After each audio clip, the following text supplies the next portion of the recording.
1330 റേഞ്ചിൽ റൈസ് കോട്ട ഫാബ്രിക്കിലെ എംബ്രോയ്ഡറിയും കട്ട് വർക്കും വരുന്ന സൽവാർ സെറ്റാണ് കാണുന്നത്. 4 ഡിഫറെൻറ്റ് ഷെയ്ഡ്സിലാണ് നമ്മളിത് അവൈലബിൾ ആക്കിയിട്ടുള്ളത്. ഒണിയൻ പിങ്ക് ടോൺ വരുന്നുണ്ട്, പീച്ച് കളറ്, ബേജ് കളറ്, പിന്നെ വന്നിരിക്കുന്നത് ഗ്രീൻ ടോണാണ്. ഇതിന് ദാമൻ ഏരിയയിൽ നമുക്ക് നല്ല ബ്യൂട്ടിഫുൾ ആയിട്ടുള്ള കട്ട് വർക്ക് പാറ്റേൺ ആണ് ചെയ്തേക്കുന്നത്. അതുപോലെ എംബ്രോയ്ഡറിയും വരുന്നുണ്ട്.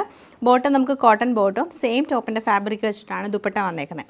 ഫസ്റ്റ് കളർ നമ്മൾ കാണുന്ന ഈ ഒരു ഗ്രീൻ ടോണാണ്, നല്ലൊരു പേസ്റ്റൽ ഗ്രീൻ ടോണാണ് കേട്ടോ. ഇത് നല്ല രസമായിട്ട് ഈ ഒരു സൽവാർ സെറ്റിൻ്റെ പാറ്റേൺ കാണാൻ. ഫ്രണ്ട് പോർഷൻ ഫുള്ളായിട്ട് നമുക്കിങ്ങനെ എംബ്രോയ്ഡറി ആണ് വരുന്നത്. എന്നിട്ട് താഴെ മിഷ്യൻ കട്ട് വർക്ക് ദാമൻ ഏരിയയിൽ കൊടുക്കും.